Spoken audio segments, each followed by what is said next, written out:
नमस्कार, जय हिंद students. Welcome to the study tips channel. जल्दी से जल्दी हमारे चैनल को सब्सक्राइब कर लें, वीडियोस को और लाइक और कमेंट करें।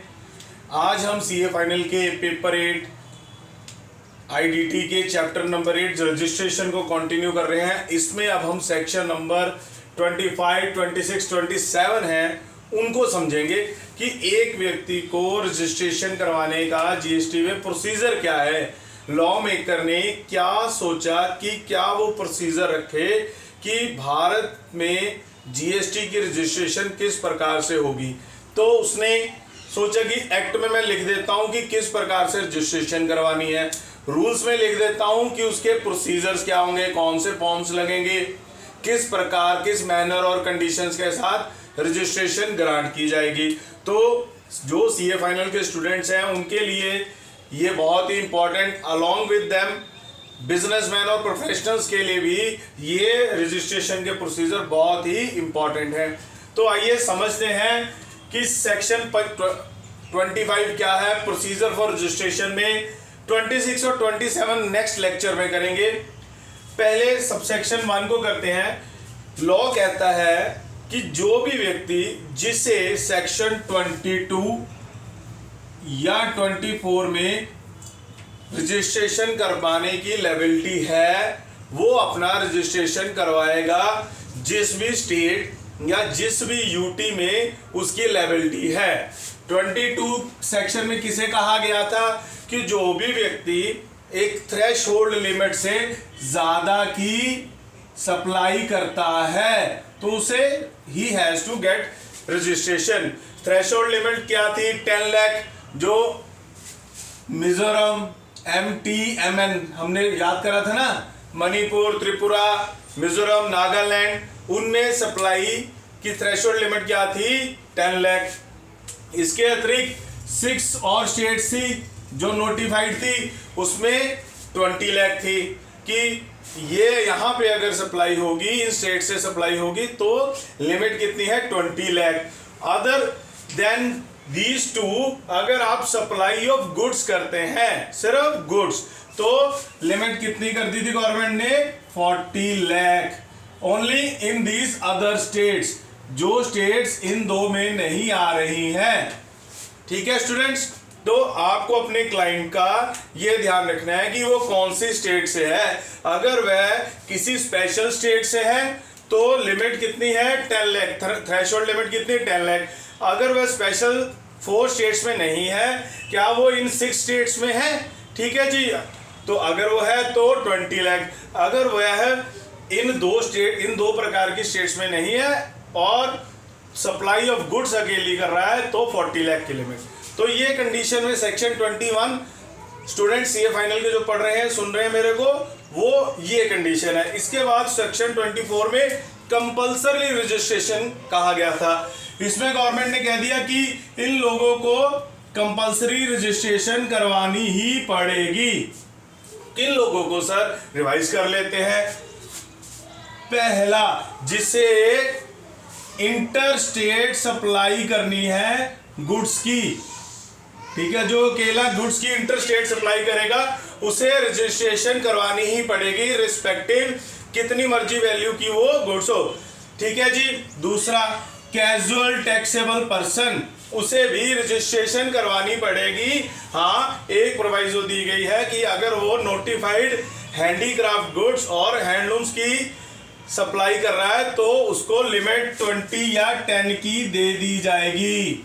ठीक है जी। फिर उसके बाद अगर कोई रिवर्स चार्ज मैकेनिज्म में है और अगर वो सर्विसेज ले रहा है, उस सर्विस पे सर्विस सप्लाई लेने वाले को टैक्स पे करना है तो वो व्यक्ति को रजिस्ट्रेशन कंपलसरी है। जैसे कि ये गुड्स ट्रांसपोर्ट एजेंसी है, उसने सिर्फ गुड्स ट्रांसपोर्ट करने का उसका एक्सक्लूसिव बिजनेस है तो वो तो गुड्स ट्रांसपोर्ट कर देगा। तो जो व्यक्ति उसकी ये सर्विसेज लेगा उसको रजिस्ट्रेशन करवानी कंपलसरी है। ठीक है, क्यों? क्योंकि उसको उस पर जीएसटी पे करना पड़ेगा। ठीक है जी, ये हो गए। उसके बाद fourth, non resident taxable person, जो व्यक्ति नॉन रेजिडेंट है टैक्सेबल पर्सन है उसकी रजिस्ट्रेशन भी कंपलसरी है। क्यों? क्योंकि गवर्नमेंट चाहती है कि हम उससे सही तरह से टैक्स ले सकें। फिर आता है ई कॉमर्स, यानी कि ई कॉमर्स साइट पे प्लेटफॉर्म पे कोई रजिस्ट्रेशन काम करवा रहा है कि सप्लाई कर रहा है गुड्स। मैंने एक बहुत बढ़िया मान लीजिए शर्ट्स बनानी शुरू कर दी, मैं चाहता हूं कि अमेज़न के प्लेटफॉर्म पे वो बिके कि मैं उनको बेच सकूं, तो इस काम के लिए मेरे को रजिस्ट्रेशन करवाना पड़ेगा एज ए सप्लायर और ई कॉमर्स ऑपरेटर को भी, क्योंकि उसे under section 51 tax collected at source करना है।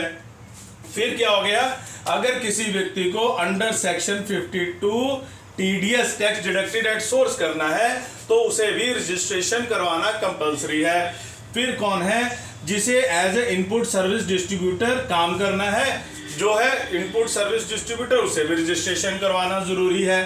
फिर जो किसी और टैक्सेबल पर्सन के बिहाफ पे रजिस्ट्रेशन सप्लाई कर रहा है, जरूरी है टैक्सेबल पर्सन के बिहाफ पे सप्लाई कर रहा है और टैक्सेबल सप्लाई कर रहा है, उसे भी रजिस्ट्रेशन करवाना जरूरी है। फिर online information database access system, तो उन्हें भी रजिस्ट्रेशन करवाना जरूरी है जो ये सप्लाई में है। इसके अतिरिक्त सेक्शन 9 सब सेक्शन 5 में जो गुड्स स्टेटेड हैं, अगर उसकी सप्लाई आप कर रहे हो तो आपको रजिस्ट्रेशन करवाना कंपलसरी है। 11th में उन्होंने लिख दिया कि any other notified by government, ठीक है, गवर्नमेंट जिसको नोटिफाई कर देगी उनको रजिस्ट्रेशन करवाना कंपलसरी है। तो बच्चों यानी कि लॉ ने लिख दिया कि सेक्शन 22 में अगर आप फॉल कर रहे हो या 24 में फॉल कर रहे हैं कंपलसरी, तो आपको रजिस्ट्रेशन करवाना पड़ेगा जिस भी स्टेट से आप सप्लाई कर रहे हो। पिछले लेक्चर में मैंने बड़ी डिटेल से समझाया था सप्लाई का मतलब क्या है, गुड्स सर्विसेज या गुड्स एंड सर्विसेज। तो यहां तक तो हमने ये पॉइंट कवर कर लिए कि 22, 24 क्या है और ये 11 पॉइंट कौन से है। अब ये रजिस्ट्रेशन कितने दिनों के बीच में करवानी है, मान लीजिए आज डेट है 13 मार्च, तो नेक्स्ट 30 डेज में आपको ये रजिस्ट्रेशन करवानी है। 30 डेज कैसे हुए, 31 मार्च तक तो हो गए 18 दिन, ठीक है जी, और अगले 12 दिन यानी कि 18 और 12 12 अप्रैल तक ये रजिस्ट्रेशन आपको करवानी है। सर ठीक है सर, किन्हीं और के लिए कोई और कंडीशन भी दी गई है? हाँ बच्चों, अगर कैजुअल टैक्सेबल पर्सन है या नॉन रेजिडेंट टैक्सेबल पर्सन है उनके लिए 30 डेज नहीं है, उनके लिए सिर्फ 5 डेज है। ठीक है स्टूडेंट्स, कि लॉ चाहता है कि ये लोग तो भाई जल्दी जल्दी रजिस्ट्रेशन करवा लें, 30 दिन में नहीं देने, मैंने 5 दिन ही देने हैं इन लोगों को। तो ठीक है, ये पॉइंट भी कवर हो गया सर, समझ आ गया। अगला पॉइंट करते हैं कि एक व्यक्ति है, उसका बिजनेस का नाम है स्टील इनकॉर्पोरेशन, कुछ भी नाम हो, ठीक है जी। एक बिजनेस वो SEZ में कर रहा है, एक बिजनेस प्लेस उसकी नॉन SEZ में एरिया में है, स्पेशल इकोनॉमिक जोन में, एक स्पेशल इकोनॉमिक जोन में है, एक other than special economic zone में है। तो दोनों की रजिस्ट्रेशन बच्चों अलग अलग होगी, क्योंकि SEZ के लिए एक अलग से लेक्चर बनाएंगे, बहुत ही इंपॉर्टेंट टॉपिक है, बहुत कम स्टूडेंट्स को इसकी पूर्ण जानकारी होती है, और CS के लिए ये बहुत इंपॉर्टेंट है, बिजनेसमैन के लिए भी, क्योंकि इसमें बहुत सारी फायदे मिले होते हैं। सो SEZ के लिए अलग रजिस्ट्रेशन होगी और नॉन SEZ के लिए अलग रजिस्ट्रेशन होगी। तो यहाँ तक कंसेप्ट पूरे हो गए। 22 सेक्शन 24 और 30 दिन में, 5 दिन में या SEZ एरिया में, ये सेक्शन पहले सब सेक्शन में बताया गया था सेक्शन 25 के। अब बढ़ते हैं अगले सब सेक्शन की तरफ। कुल मिला के इस सेक्शन 25 के सभी सेक्शंस को हम पढ़ेंगे। अब 2 में क्या कहा गया है, सिंगल रजिस्ट्रेशन। मतलब सर, अरे भाई अगर आप मान लीजिए आप पंजाब में हैं, ठीक है, पंजाब में आप लुधियाना में बिजनेस कर रहे हैं, ठीक है जी, तो आपको एक GST रजिस्ट्रेशन दे दिया जाएगा। पंजाब का 03 से शुरू होता है, 09 हरियाणा का है आई थिंक, और हर स्टेट का अपना है आगे पैन नंबर और अलग कोड। अगर आप कहें कि मैं लुधियाना में भी हूँ और जलंधर में भी हूँ, बिजनेस कर रहा हूँ, मान लीजिए मैंने एक बेकरी खोल ली है, बेकरी का बिजनेस कर रहा हूं, तो मैंने एक बेकरी अपनी लुधियाना में है, दूसरी बेकरी मेरी जलंधर में है, तो एक ही रजिस्ट्रेशन मिल जाएगा इन दोनों के लिए। ये एक जगह एडिशनल प्लेस ऑफ बिजनेस बन जाएगी, एक place of main place of business, ठीक है। अब एक आए सर, वो कहते हैं कि नहीं भाई सर, मैं एक लुधियाना में कर रहा हूं, एक अमृतसर में कर रहा हूं, मैं चाहता हूं दोनों का जीएसटी रजिस्ट्रेशन अलग अलग हो, दोनों का अलग अलग हिसाब हो, मैं अलग अलग अकाउंट टीम रखूंगा, स्टाफ रखूंगा, प्रॉफिट लॉस मेरे को अलग से पता लगेगा। ठीक है भाई, आप दूर जीएसटी रजिस्ट्रेशन ले लो, एक इधर के लिए एक इधर के लिए, तो आपको रीजन बता के ये मिल जाएगा। पर लॉ ने कहा कि सिंगल प्रोविजन, सिंगल रजिस्ट्रेशन दी जाती है, एक प्लेस दूसरी को एडिशनल प्लेस बना दिया जाता है, ठीक है, उसी मैनर उसी प्रोसीजर पे जो जीएसटी के रूल्स में लिखे हैं। तो जीएसटी के रूल्स भी पढ़ने जरूरी है, पर यहाँ पे ये भी प्रोविजन दे रखी है कि अगर व्यक्ति को एडिशनल यानी 2 रजिस्ट्रेशन चाहिए सेम स्टेट में तो वो भी मिल जाती हैं। ठीक है सर, अब अगला पॉइंट कौन सा सर, कि वॉलंटरीली रजिस्ट्रेशन, कि कोई व्यक्ति चाहता है कि जी मैं स्वयं जीएसटी से जीएसटी नंबर लेना चाहता हूं, कि ना तो मैंने कोई 10 लाख की लिमिट क्रॉस करी है, ठीक है जी, ना मैंने 20 लाख वाली करी है, ना मैं 30-40 वाली कर रहा हूं, यानी मैं सेक्शन 22 में भी नहीं फॉल कर रहा हूं, ना ही मैं 24 में, कि 1 पॉइंट में 2, 3, 4 जितने पॉइंट मैंने लिखे थे ना 11 तक, कि इनमें से किसी में भी नहीं फॉल कर रहा हूं। तो नहीं सर, बस मेरे को इच्छा है, मैंने काम करना है जीएसटी रजिस्ट्रेशन नंबर लेके, ठीक है। क्यों? असल बात पता क्या है कि मेरे को सर अगर जीएसटी नंबर लूंगा तो मेरे को वो बिजनेस भी मिलता है जो लोग ऑलरेडी जीएसटी रजिस्ट्रेशन नंबर लेके बैठे और वो जीएसटी वाले पर्सन को बिजनेस दे रहे हैं, तो मेरे को कहा जाएगा वॉलंटरी रजिस्ट्रेशन, कि मैं वॉलंटरी रजिस्ट्रेशन करवा रहा हूं, ठीक है। तो सर मेरे को कुछ फायदे भी मिलेंगे क्या भाई, कि कुछ एक्ट की प्रोविजंस मेरे पे नहीं लागू होंगी, यानी कि अगर एक्ट में प्रोविजंस पूरी हैं, रूल्स हैं, नोटिफिकेशंस हैं, ठीक है, सर्कुलर्स हैं, तो ये सारे सर्कुलर्स जो दूसरे टैक्सेबल पर्सन को लगते हैं, ठीक है, तो मेरे पे लगेंगे। हाँ भाई, तुम पे भी लगेंगे, तुम कोई स्पेशल नहीं बन जाओगे कि आप वॉलंटरीली कर रहे हो, जो आप वॉलंटरीली भी हो, पर अब अगर आपने ले ली है रजिस्ट्रेशन तो आपको भी दूसरे टैक्सेबल पर्सन्स की तरह ही माना जाएगा। ठीक है बच्चों, तो ये तो वॉलंटरी रजिस्ट्रेशन का पॉइंट था। अगला 4th सबसेक्शन पढ़ते हैं, जिसमें कहा कि डिस्टिंक्ट पर्सन माना जाएगा। क्या मतलब है डिस्टिंक्ट पर्सन? पहले जैसे मैंने बेकरी की कंडीशन बताई ना, एक व्यक्ति ने कहा कि सर एक रजिस्ट्रेशन मैं लुधियाना में रहूंगा, ठीक है, एक रजिस्ट्रेशन जीएसटी वहां से, अब मैं चाहता हूं कि अमृतसर में मैं अलग रजिस्ट्रेशन करवा लूं, ठीक है, तो जीएसटी की, तो ये यहाँ पे मैं अलग व्यक्ति के तौर पे होगा, यहाँ पे अलग व्यक्ति के तौर पे गिना जाऊंगा, इसकी अलग रिटर्न्स जाएंगी, इसकी लग जाएंगी। ठीक है सर, अगर सर मैंने पंजाब में एक ही रजिस्ट्रेशन ली है, ठीक है, और मैंने एक हरियाणा में ले ली है, एक मैंने वेस्ट बंगाल में ले ली है, तो मैं यहाँ पे अलग अलग माना जाऊंगा? हाँ जी बच्चों, यहाँ पे ये अलग अलग आपका असेसमेंट, आपका बिजनेस देखा जाएगा, अलग अलग फाइलिंग होगी, क्योंकि जीएसटी रजिस्ट्रेशन डिस्ट्रिक्ट पर्सन में के तौर पे आपको माना जाएगा। ठीक है सर, अब अगर सर मैंने एक फैक्ट्री यहाँ पे खोल दी, ठीक है जी, एक अमृतसर में खोल दी, ठीक है, इसकी जीएसटी रजिस्ट्रेशन अलग है, इसकी अलग है, तो यहाँ पे इसको डिफरेंट एस्टेब्लिशमेंट माना जाएगा, इसको डिफरेंट एस्टेब्लिशमेंट माना जाएगा। यानी जो जीएसटी की रजिस्ट्रेशन आप जैसे ही एक से ज्यादा करते हो तो वो जो एस्टेब्लिशमेंट उस नंबर के साथ अटैच होती है, लिंक होती है, उसे डिफरेंट एस्टेब्लिशमेंट माना जाएगा। यहाँ पे भी जो पंजाब की फैक्ट्री होगी, ठीक है, उसको अलग एस्टेब्लिशमेंट माना जाएगा, और इस हरियाणा वाली को अलग, और वेस्ट बंगाल वाली को भी अलग। तो लॉ ने ये कहा है कि भाई मैं तो अलग अलग मानूंगा, ठीक है, अलग अलग रजिस्ट्रेशन लेनी है तो अलग अलग रजिस्ट्रेशन ले लो। तो यहाँ तक हमने सेक्शन 25 के 5 सबसेक्शन तक समझ लिया। अब सबसेक्शन 6 को समझते हैं। बड़ा ही अच्छा सिंपल सा सबसेक्शन है, ठीक है जी, कि पैन नंबर से आपको जीएसटी रजिस्ट्रेशन नंबर के लिए क्या होना चाहिए? अरे सर सेक्शन में क्या कहते हो? Pan number. हाँ सर, मैं इनकम टैक्स की रिटर्न फाइल करता हूँ, बिजनेस करने लगा हूँ, पैन नंबर तो होगा ही मेरे पास। तो बच्चों this is the first requirement for getting the GST registration. Along with that आपके पास आधार हो या कोई other mode, any other mode जो वाइबल है, ठीक है जी, उससे आपकी ऑथेंटिकेशन की जाएगी।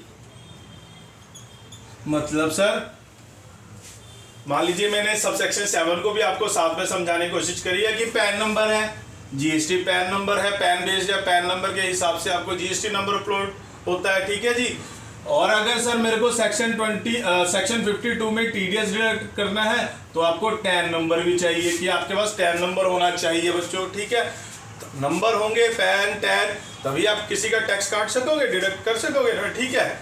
और सबसेक्शन 7 में बताया गया है कि ऑथेंटिकेशन, कि आपने जीएसटी रजिस्ट्रेशन ले ली, अब वेरिफिकेशन कैसे होगी कि ये काम सब आप कर रहे हो, आप अप्लाई कर रहे हो, आप सब चीज़ें को एक्नॉलेज कर रहे हो कि ट्रू एंड करेक्ट है, तो वो ऑथेंटिकेशन की जाएगी आपसे आधार नंबर लेके, और उस आधार पे जो मोबाइल नंबर लिंक है उस पर ओटीपी जाएंगे और ऑथेंटिकेशन की जाएगी।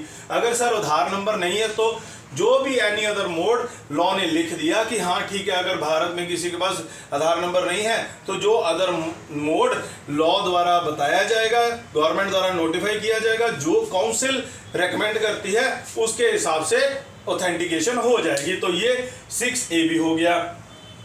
अब आगे, अब लोगों ने सोचा कि हमने यहाँ पे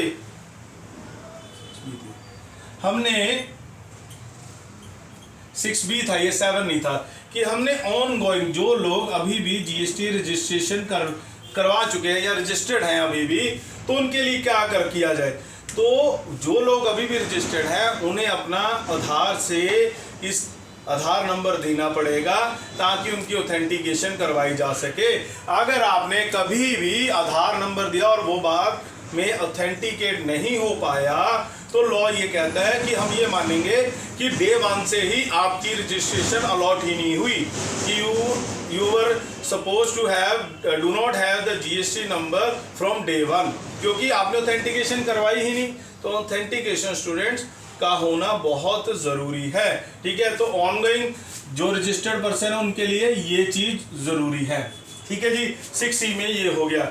6C में और क्या लिखा है कि ये आधार नंबर होगा किसका, HUF के केस पे कर्ता का होगा, कंपनी के केस में MD managing director, whole time director, ठीक है, बोर्ड ऑफ डायरेक्टर्स में से किसी का, ऑथराइज्ड पर्सन, ऑथराइज सिग्नेटरी, यानी रेजोल्यूशन पास करके एक पर्सन को ऑथराइज करा जाएगा, उसके ये डॉक्यूमेंट्स लिए जाएंगे और उसकी लिंकेज की जाएगी।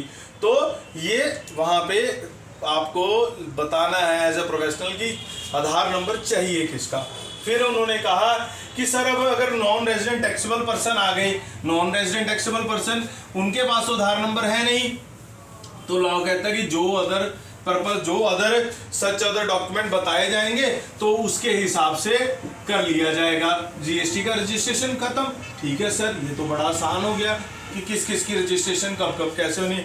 फिर आया कि प्रॉपर ऑफिसर, मान लीजिए पॉइंट नंबर हम सबसेक्शन 8 पे पहुंच गए हैं, ठीक है। प्रॉपर ऑफिसर, उसने देखा कि मिस्टर ए है, इनको तो जीएसटी रजिस्ट्रेशन अंडर सेक्शन 22 की थ्रेशोल्ड लिमिट ये पूरी कर चुके हैं, करवानी चाहिए थी, या 24 की इन पे तो कंपलसरी रजिस्ट्रेशन बनती थी, पर इन्होंने करवाई नहीं स्टूडेंट्स।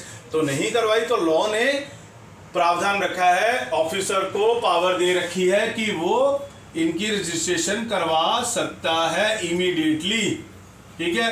कि ये आप 22 या 24 में फॉल करते हैं तो आपकी रजिस्ट्रेशन कंपलसरी हो गई, तो आपको रजिस्ट्रेशन करवानी पड़ेगी। 25 सेक्शन सब सेक्शन 8 में ये लिखा गया है, ठीक है जी।